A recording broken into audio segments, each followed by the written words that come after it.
Good morning, YouTube. Today we will be discussing one of the more meta-defining characters, one of the characters that I've been using throughout my entire Chaos Nightmare runs. Well, not really entirely. And you'd be thinking it would be the lobby character right here, Renoa, but it isn't. Today we will be discussing one of the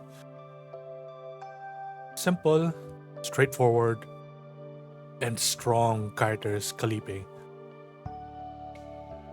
が残っているのか You'd be surprised. She's a tank, or in a more class-based system in Chaos Nightmares, she'd be a vanguard. She's also instinct element.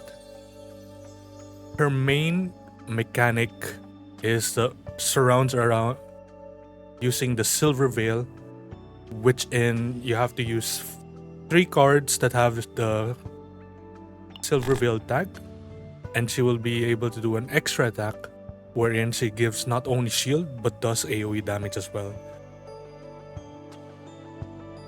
Her other thing is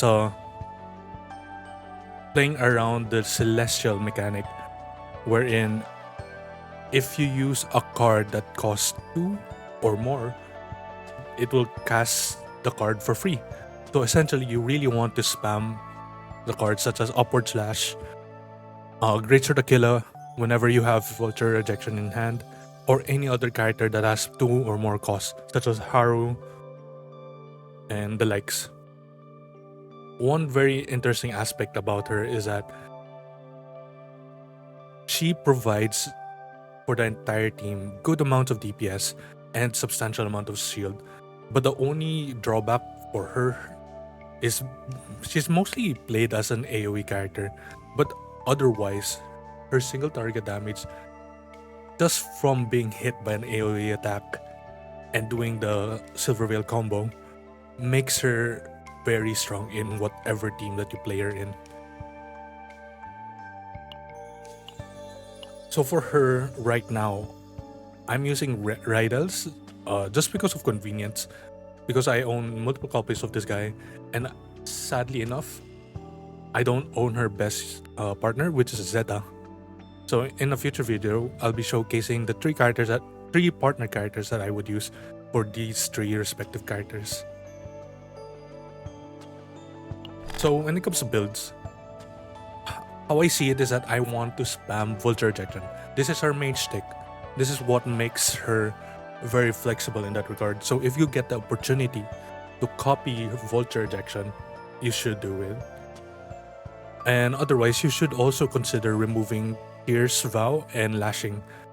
It's understandable that the cost may add up since it's a base card, and with all the calculators roaming around in the space, you should still consider doing this to keep her deck very clean. For specific epiphanies, one becomes purely for DPS, so she loses some form of flexibility in regards to shielding, but it does provide substantial amount of damage.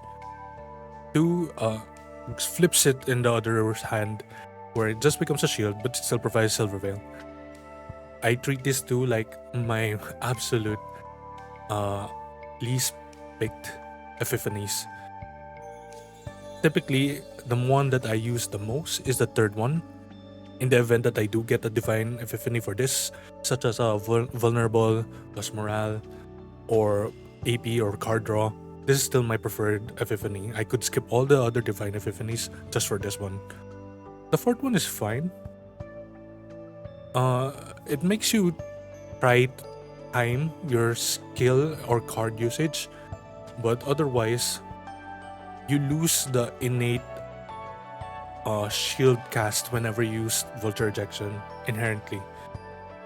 As for the 5th one, this is very team dependent. So if you have if you pair her with Cassius, maybe this could be good. Or maybe if you have a drawer card like Burial, who's a pretty good support, not really support, pretty good pairing with her when it comes to team building, this could be a good consideration to do.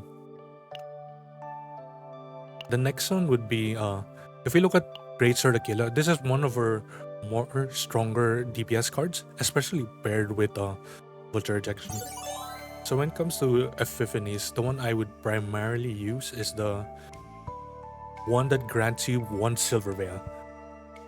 I'm trying to push the fact that I'm playing around her own mechanic, Silver Veil, so I can always provide AoE damage as well as doing shielding. When it comes to the first card, you're really just here to pump out damage. Second one, same case. You make it into a fixed 2 cost damage without needing the Vulture Ejection. So these two are quite similar in that regard. One makes it more flexible as a more like a self-sufficient DPS card, while 2 still relies on having Vulture Rejection at hand. Or this is interesting because you're stacking the damage for the in the event that you do pull Vulture Ejection. And then for the 5, this is interesting as well. So if you have this, you can surround your deck around having multiple Vulture Ejections and then using it repeatedly. So you think of it like you cast the first instance of this card right here, the 5th one, and then you use the Vulture Ejection, do another card draw, and then spam this once again. So this is a good consideration of the card upgrade. Or Overpower. This is one of the cards that I am a kind of iffy towards using. But since it is one of our unique cards, we can play around it. Personally for me, the things that I use, one is too reliant on having Ravage, or if we break through the shield of the enemy. I don't find myself considering using it because it's very reliant in that mechanic. 2 is interesting. This gives you the ability to do a more flexible debuff route towards the enemy. Like 2 vulnerable when they're damaged, just straight up increases your DPS overall for your entire team. Do take note that when it comes to vulnerable, these have stacks, and whenever you attack or do a hit, it removes one of the stacks. So be careful about this, but this is a great combo card. And if not weaken, who doesn't want to reduce damage taken? Number 3 is just a tenacity damage as well as to all enemies. So this makes the card more specifically catered to doing breakthrough mechanic of the enemy. This is a good, or at least a neutral card to consider taking. The 4th one, we lose 50% of the initial shield, but when we consider that for each hand mechanic in the bottom half, you can see that if you do play what I've said, barrel or any draw card characters, you can tell that these cards can eventually help you stack shield. 5th one, this card I rely on very much when it comes to like blue bot planet, for example. Doing action count, which is the number of moves you can do before an enemy does an action, helps you prepare more or do more actions so you can do more combos, and it's very good card to consider. The next one would be Rally. Very interesting card. She herself has her own draw card, which makes you draw at least one random card. But when you do get an epiphany, especially the 3rd one, really interesting. The 1st and the 3rd one are my personal favorite. The 1st one being they're one of the highest cost cards, +1 Silver Veil. So you're playing around the Silver Veil mechanic, which the original card didn't have. So this is a really good pickup. The 2nd one is also good. 1, 2, and 3 epiphanies are the ones that I would typically use depending on what epiphany I do get for this specific card. And these 3 cards help you play around her mechanic of spamming Silver Veil, doing Vulture Ejection over and over again. The issue with the fourth one, despite it having Silver Veil, is that it's just draw one card. It could be any of your other combatants within the team, and this could have a large amount of RNG related to it. As for the fifth one, this could be good. You choose one, costing 2 or more. You have the option to choose, but you're still missing out the Silver Veil. So if I were to choose one, it would be number 2, and then it would be number 1, and then number 3.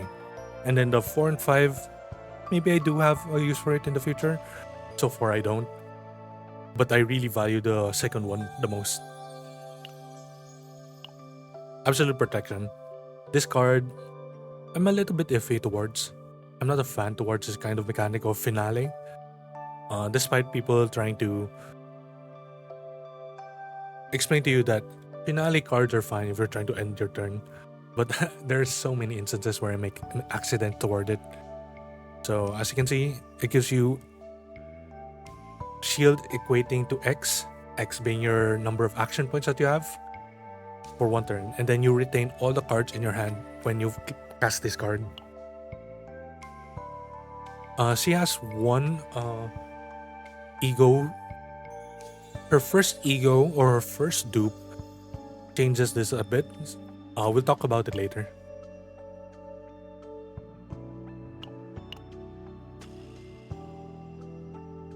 Alright, so when we look at her potentials, always, whenever you do character buildings, you have to unlock the first node as well as this node right here. This makes it so you unlock some of the mechanics that most players try to showcase towards their build and what they expect them to do. And as for priorities, I think you should always improve, or at least always upgrade your crit chance proficiency. Right now I don't do it because it's kind of expensive to do, but if I were to do a priority, it would be crit chance over here. Next would be unique cards. So unique cards, from what I understand, are the Vulture Ejection as well as the Epiphany cards in the bottom half. These cards get upgraded as you improve on this specific node right here. So when I was talking about the dupes for Khalipe, her first dupe lets Absolute Protection get retained. So in the event that you don't want to cast Absolute Protection, you can always keep this in hand and try to lessen the number of cards in the deck or in the graveyard. So this is an alright dupe. But the key dupe that if in the event you own is this. You get at the start of battle and as well as shuffle. So whenever you play like Beryl, Veronica, or have the legendary card Gear Bag, legendary, not the rarity. I'm talking about, I mean like the sought after Gear Bag. You will always guarantee a Vulture Ejection, which is primarily your biggest DPS. For the third one, Charisma Resolve. This is her ego skill. I forgot to mention, her ego skill is amazing. It's an AoE attack, and you create one Vulture Ejection for the entire battle, as well as Vulture Ejection for the entire battle. And if you do own her third dupe, you get one Silver Veil. So it's self-sufficing. Sorry, you're trying to improve yourself, or at least try to proc her own Silver Veil, which is such a good ego skill in my opinion. This has come in clutch every single time, as well as it being 5 costs as an ego skill. Amazing. So her fourth dupe, Deploy Veil Effect. I'm not sure what this does. I believe it's like a stacking mechanic towards Silver Veil. So whenever you proc Silver Veil, I believe you get one stack of this, which is just a straight up damage and shield. So you can imagine if you do like her ego skill, as well as you draw a vulture ejection, you already have 2 stacks innately. Amazing. Fifth one, this is the typical upgrades that you see towards any of the characters. For 4 stars, it comes in 3 and 5, but for 5 stars, it comes only in the 5. It just increases the level cap. And then the 6th one, you start your battle with 2 silver veils. Not to mention you get plus 100 damage. Who doesn't want this? Alright, so when it comes to like, if we're going to talk about her memory fragments or her equipment,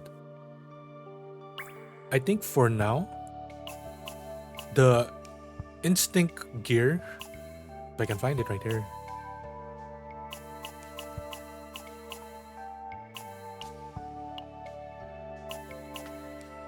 Her instinct gear doesn't seem like too good, as well as since we come with a scarcity of gear, I think the equipment types that you should value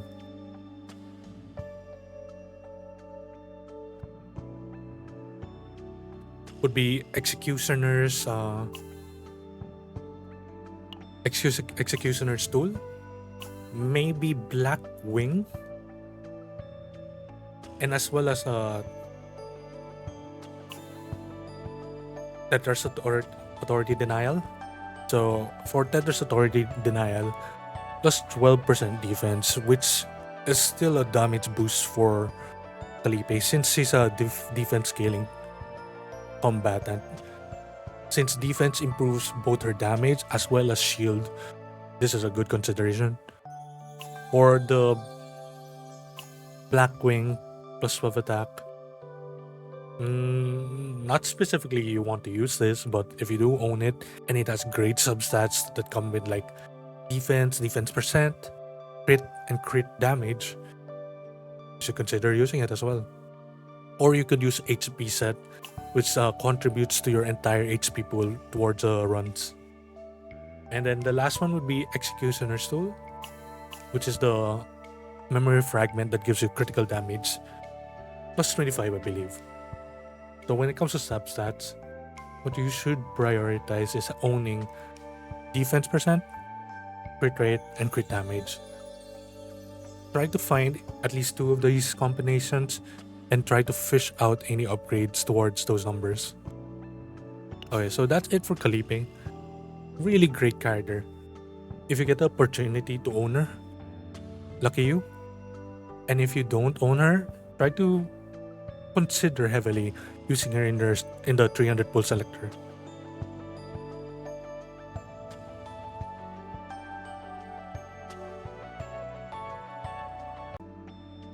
So when you're doing your run for Chaos, or you're trying to build a deck surrounding or at least building towards a good Khalipe, there are some good items to consider. The first one would be Formika's Perfect Spear, and it's a golden counterpart. It's just straight up damage boost, especially the mythical tier, wherein any all attack damage, which is primarily all of Khalipe since he primarily does AoE damage, as well as a scaling damage per enemy. So you can see it's just a good damage boost all throughout. Next one would be Sunsetting Bow. Any 2 cost cards would get a 30% damage boost for 1 turn, once per turn. This is just a straight up damage boost as well, very straightforward. Most of the cards that Khalipe plays is going to be 2 cost, and you should consider getting this. I forgot to mention, the first card is in the Twin Star, I believe is the name. It's a planet with a lot of the insect monsters. Yes, Twin Star Shadow. And as for the Sunsetting Bow, I believe it's in the Swamp of Judgment, or the Green Planet, or maybe the 4th planet. So the next one would be the Blue Rarity card, Blue Rarity Gear. Straight up 82 flat attack, which is arguably, if you compare attack to attack percent, flat attack could be better since generally speaking, the stats that each combatant has is kind of low. Otherwise, its effects is simply doing the cost of 2 or more attack cards, or cards with 2 or more costs, you deal 3 agony. So you can imagine what kind of combos you can do. So using Great Sword of Aquila, and then you're proccing Vulture, you get 6 agony. Amazing. The final suggestion I could give, top of my head, would be Obsidian Sword, which is just a straight up damage boost. As for armors, Consecrated Halo, a mythical armor. Not sure where you can find this. I believe it's in a Foretold Ruin. Great piece, great piece. 25% shield gain whenever you cast Silver Veil or her ultimate card. Amazing. Next would be Fairy's Crown, which is in the 4th planet. Critical chance. Who doesn't want to see DPS characters or DPS adjacent characters do crits? And top of my head, I think Lush Seaweed Armor is pretty good, since a lot of Khalipe's deck art, as well as her Silver Veil, gives you shield.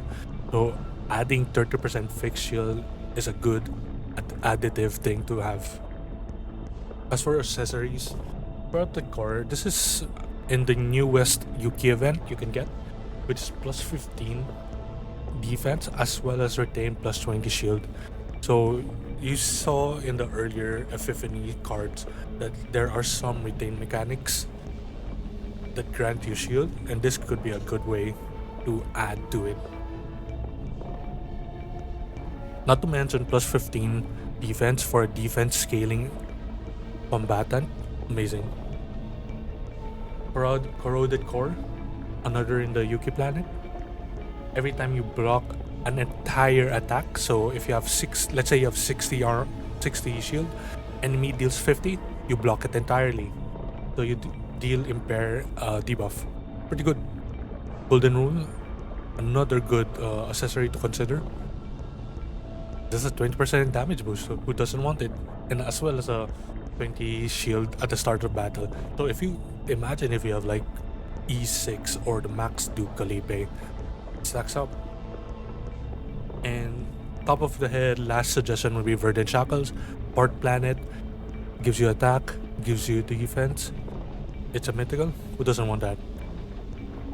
So there are other equipments that you can get in your chaos runs. So just do take note that she benefits cards that do AoE damage, cards that cost 2 or more, shielding, as well as defense, and of course, critical chance. So these cards or these equipments you should consider. You don't have to follow these suggestions I gave. These are just, if you do see them, consider getting them, and it's more of a suggestion.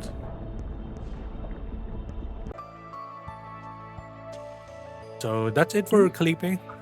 まだ仕 Honestly, 事が残って an いるの amazing か character tone.